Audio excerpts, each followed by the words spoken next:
From the headquarters of Telesur English in Quito, Ecuador, I am Estefanía Bravo, and this is From the South.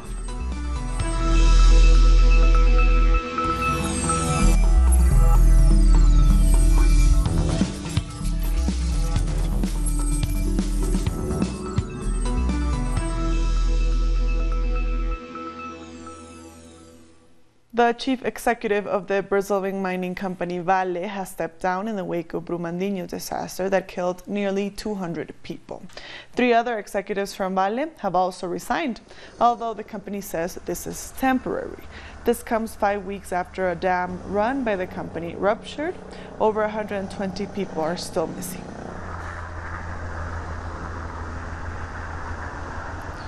Venezuela's Vice President Delcy Rodriguez has met the President of the Russian Senate, Valentin Matvienko, to discuss the current situation in Venezuela. During the meeting, Matvienko denounced attempts by the West to destabilize Venezuela's government, adding that the U.S. wants to do the same thing it did in Libya and Iraq.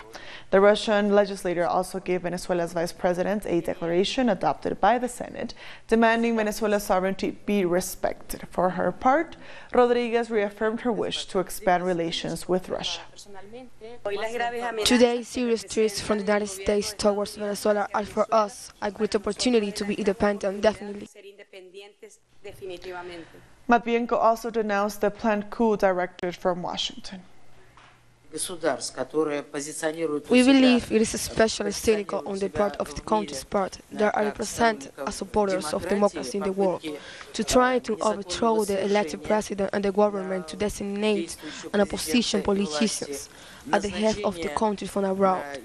All this has added threats of intervention and should be regarded as a serious violation of international law and a serious violation of the United States. And after the meeting, Venezuela's Vice President took stock of her visit to Moscow. In an exclusive interview with Telesur, she expressed satisfaction with the meetings held with different Russian representatives. We review what has been the impetus that is being given by Russia and Venezuela, the informal working group within the United Nations for the defense of the UN cause. We saw our cooperation agenda.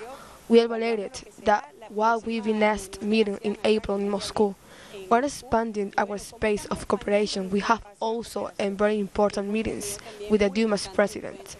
We have the support of all the politicians' fractions that make up the Duma, and also today we go out a lot of energy and emotion after the meeting with the president of the Senate, where we saw and reviewed the details of the cooperation between Russia and Venezuela. Rodriguez also stressed that most of the countries of the world are with Venezuela in their fight against the attacks promoted by U.S. President Donald Trump. Most of the people in the world are with Venezuela, but why are they with us? In addition to the historical ties, cultural cooperation, and that being us, it is also because they are next to the legitimate, not because of the minority of the old world has detached from the new world, where you see Russia, China, Iran, India, Africa, and Asian countries in front. This is the world that is going to impose. It's the majority world, and who is with Venezuela. The meeting between CARICOM and U.S. Secretary of State Mike Pompeo has been rescheduled until further notice. CARICOM's chairman, along with the Prime Ministers of Trinidad and Tobago and Barbados, were expected to hold talks with Venezuela with Pompeo on Wednesday. However, the U.S. Embassy in Trinidad has informed that the meeting will not take place as planned. CARICOM leaders say they remain open to meeting with the U.S. as they continue to pursue a peaceful and sustainable outcome for Venezuela. And respect for human rights. Meanwhile, in Venezuela, President Nicolás Maduro inspected a large hotel complex in the state of Vargas. Maduro says cooperation between China and Venezuela have allowed the recovery of these hotel infrastructures. Through the strategic alliance, companies from China and Venezuela remodeled the facade and other areas of the touristic complex.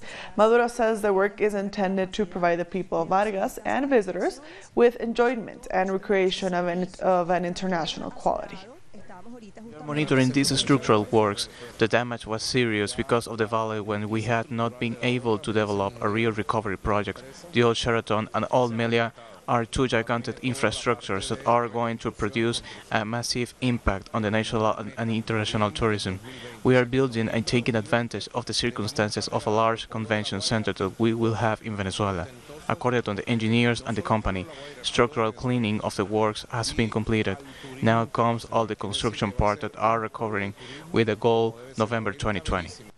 And Venezuela's government continues to guarantee social protection by ensuring that food reaches people in the country's farthest regions. To date, more than 7 million tons of food have been distributed to the people of Venezuela. We have more in this report. This is 23rd January Church. The parish is named after the date of the 1958 Venezuelan coup d'etat. It's also where the speculative market is being fought. First, the neighbor unions, keeping neighbor unions, and above all, cheaper prices. As we know in the market, speculation is asphyxiating us, but thanks to this government benefits people stay united. And of course with a harmony that has always characterized us, the Venezuelan people. The day is a way of showing that you can buy basic food items for less than half the price they're usually sold for at traditional markets. I feel grateful for the revolution that keeps giving these examples that we're not hungry, that we do have a blockage. Yes, but we are resisting, that we are fighting thanks to our president, Nicolás Maduro. The food marketing and distribution plan is ongoing. It's the perfect answer to the economic oppression of imperialism. This is the way to answer imperialism, to show that we do not want that fake humanitarian aid. For us, this is the real community food distribution system. And that didn't start today. We have already distributed more than 7 million tons of food to our people through these programs. All this is an effort by the national government to ensure food security for millions of families. A human rights delegation has warned of ongoing and worsening human rights violations in Colombia. The International Verification Mission visited 5 regions of the country and concluded the violations are the result of increased paramilitary presence, drug trafficking, and impunity. The delegation also expressed concern about the government's breach of the peace accord, the breakdown in talks with the ELN, and the killing of social leaders. We know that the violations of the right to the community life projects, the blockades, and the force of the right of free movement through the territory, secondary to increase of the paramilitary violence, the abuses of the public force, the dissidences of the guerrillas on the communities with the purpose of controlling the civilian population, to obstruct the process of humanitarian organization and to facilitate the plundering of land through violence. This critical situation is a responsibility of the state and constitutes an attack against the food sovereignty of the peoples. A large group of Central American migrants who re-entered the U.S. on Saturday are asking for refugee and to be reunited with their children. The parents are hoping to present their cases to U.S. authorities, which separated them from their children last year, when they tried to cross the Mexican border. Many of those minors have been held at detention centers for up to a year. In 2018, the U.S. began ramping up separations after Trump implemented a zero-tolerance policy with migrants reaching the U.S. We'll be back very soon. Stay with us.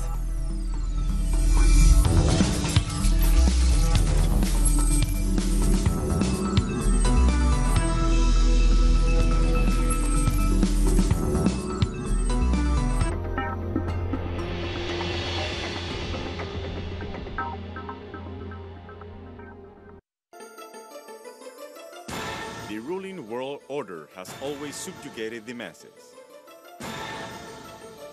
But who are the actors behind every move? What are their real interests? We analyze every move on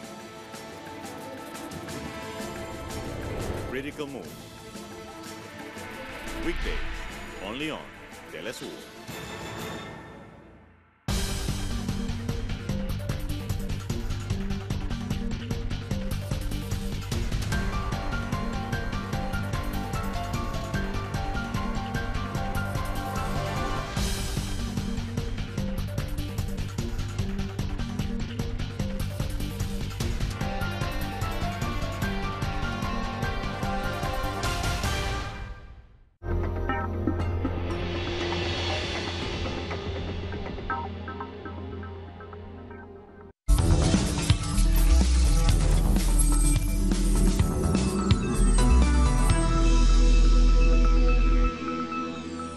Welcome back. A quiet ceremony has taken place for Franco Macri, the father of Argentina's President Mauricio Macri, who passed away on Saturday at the age of 88.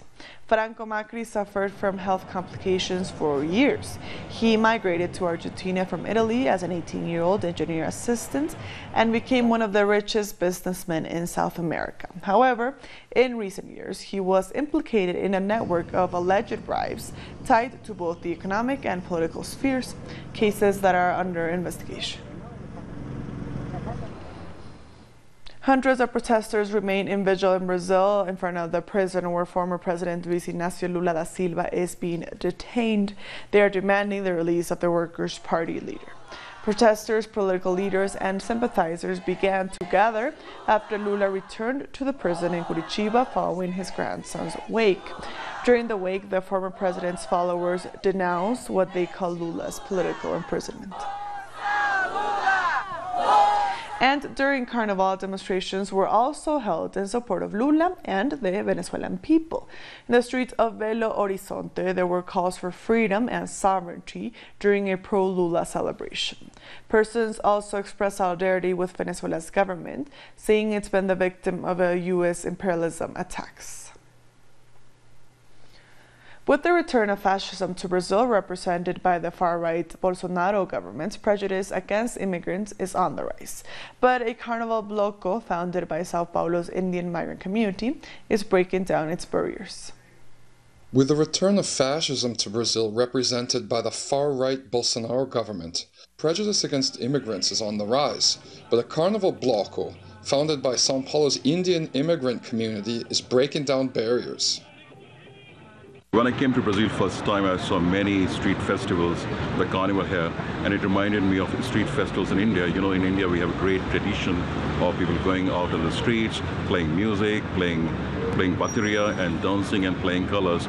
So I got an idea of creating something similar in Brazil and also to promote our culture, to reveal our Indian culture to Brazilian people, and also to mix Indian culture with the Brazilian culture, because we are migrants here, we live in this country, we love this country, and Brazilians love Indian culture. With a drum group made up of university music students, the Bollywood bloco mixes Brazilian percussion with Bagra pop music. And the parade is led by a group of Indian and Brazilian women who perform synchronized dance moves. The bloco draws a crowd of all ages and socio-economic backgrounds. It's been a long time since we dressed up for Carnival, and since we have this Indian team bloco in Sao Paulo, we decided to throw our costumes together and we are calling ourselves Mahatma and Robin, which in Portuguese sounds like Batman and Robin. Founded in 2015, the Bollywood bloco is getting more popular every year. This year, a local magazine named it as one of Sao Paulo's 10 best carnival bands. In a climate of growing xenophobia, this carnival group is breaking down barriers and fostering friendships. This is a really good bloco because we Brazilians get to see a little of Indian culture, and you know, it's really fun and happy, and it helps destroy prejudices against the immigrant community. I love India. Brian Mir, Telesur, São Paulo. And the week-long celebrations in Rio have certainly kicked into high gear. Rio's samba schools were in full swing for Carnival as they paraded in a dazzling display of festivity. At the Samba Drum, competition between samba schools is fierce. A first-place result is bragging rights among Rio's mostly poor communities.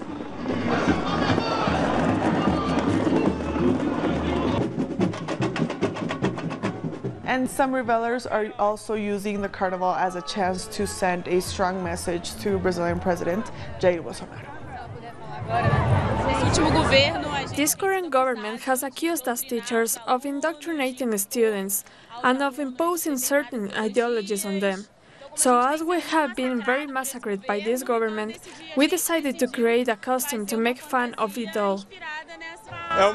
Carnival is a time to fight against Bolsonaro's ideas. It's time for us to show ourselves, for Brazil to understand that gay people exist in Brazil, that we are not going to hide ourselves, that we go out in the streets and show we exist. Festivities are also underway in Uruguay. The satirical group Agárrate Catalina portrayed costumes which spoke to political and social issues. The traditional humor and musicality is characteristic of the country's popular theater group known as Murgas.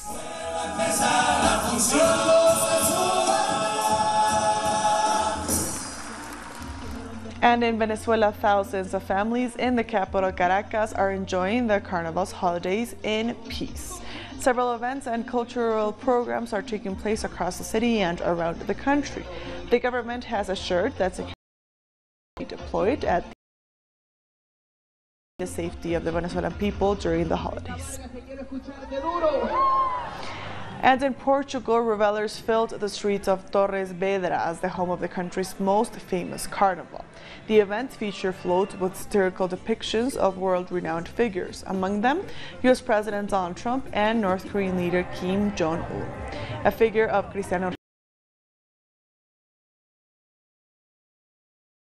men dressed as women known as matro.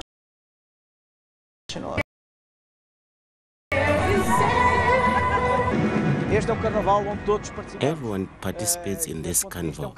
It's a carnival for families. It's carnival with a lot of social satire and political satire.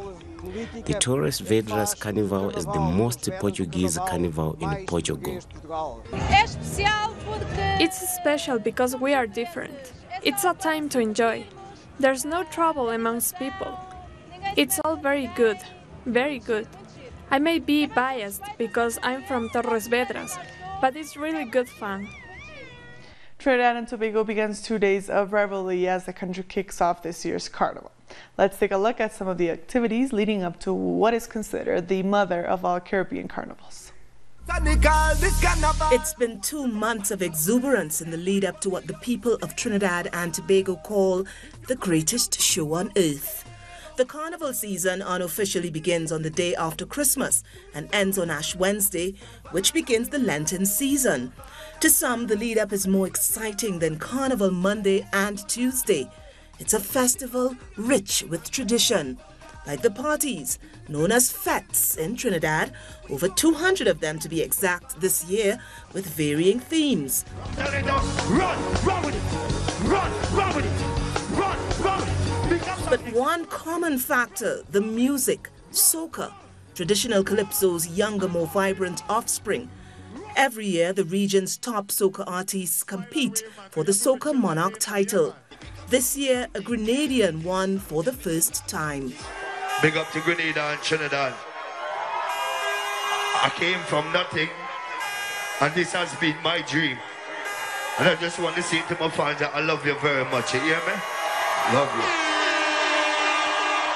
But not to be left out, the calypso singers have their own monarch, who usually sings more socially conscious tunes. Trinidad is the birthplace of the steel pan.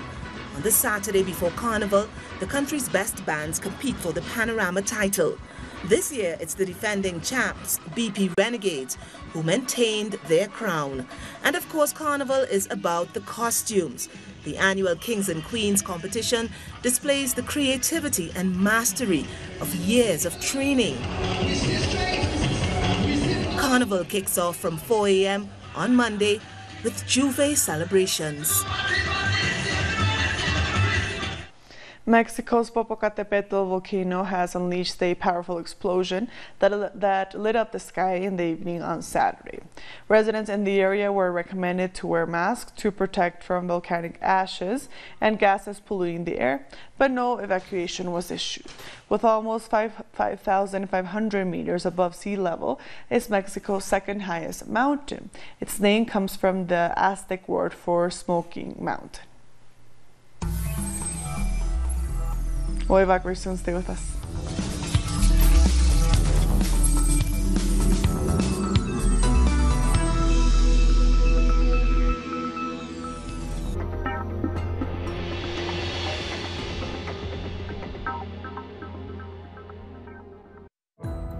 Our actions have an impact on the environment. It's our responsibility to change for the sake of our planet. Let's be part of this transition. Watch, preserve, and protect your green zone. Wednesdays, only on Telesur.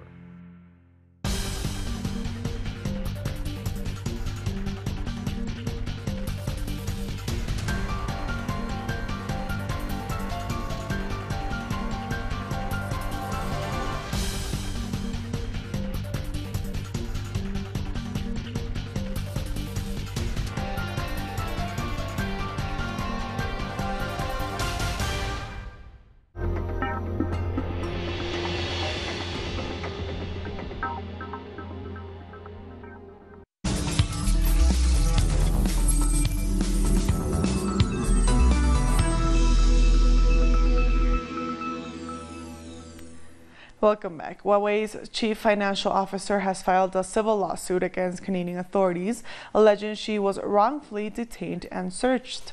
She claims that her constitutional rights were breached and is seeking damages for false imprisonment.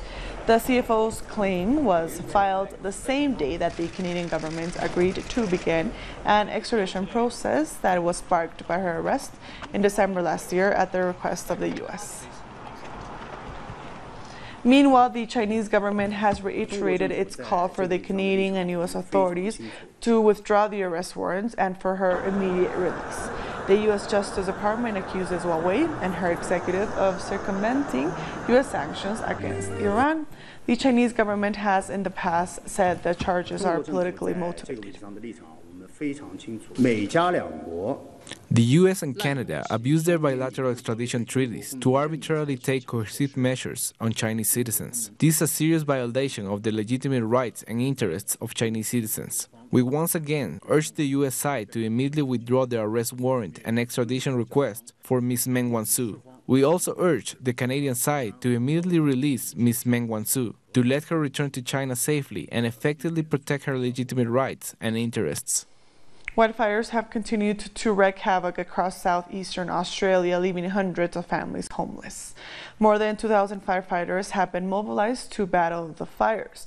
According to the state's Emergency Services Commissioner, the fires were sparked by a lightning strike last week. The Islamic State group has resorted to deploying car bombs to defend its last enclave as the Syrian Democratic Forces work to clear the area. Thousands of fighters, followers, and civilians have retreated to this tiny cluster of hamlets and farmland. Islamic State group fighters have been marking a desperate last stand against the Syrian Democratic Forces. Daesh is still since yesterday trying to use booby traps. SDF noticed more than 10 booby traps, including 3 car bombs. They tried to approach our forces, but we destroyed them before reaching their targets. In general, it is a terrorist organization using booby traps, landmines, and tunnels to reach our forces. And now let's take a look at some other stories from around the world. Algeria's president, Abdelaziz Bouteflika, has offered to serve only for 1 year if re-elected in the forthcoming presidential elections. This is in response to massive protests against his decision to extend his 20 years in power by running for a 5th term. His opponents say he's no longer fit to lead, citing his health and what they call chronic corruption. But Bouteflika issued a statement through his campaign manager. If God allows it, and if the Algerian people renew their confidence in me in April to hold the historic responsibility to achieve their fundamental requirement to change the system, I pledge to organize early elections to be set up by the Independent National Conference. I pledge not to be a candidate in that election. Nigeria's losing presidential candidate, Atiku Abubakar, has accused the Nigerian government of persecuting him and his supporters. He took to Twitter to announce that his son and lawyer have been arrested by security agents.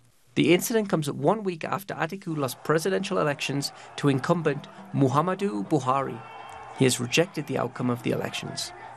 An online petition calling on the United Nations to remove Indian actress Priyanka Chopra as its goodwill ambassador. The petitioners say Chopra is unfit to continue being an UN ambassador due to her public support for the Indian Air Force bombing of sites inside Pakistan.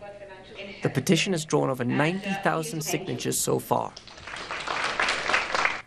Rwandan film The Mercy of the Jungle has won the Best Film Award at Africa's Top Film Festival.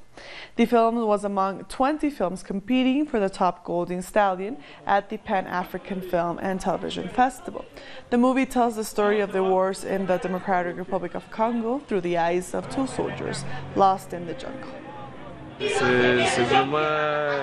really a great honor. For me, it also helps me. It gives me the energy to make another film soon, and also for my compatriots who are here. There is Clementine.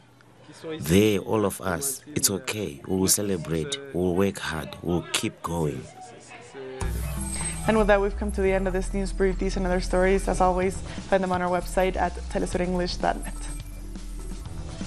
And also join us on social media. We're on Facebook, on Twitter, and on Instagram. For Telesur English, I am Estefania Bravo. Thank you for watching.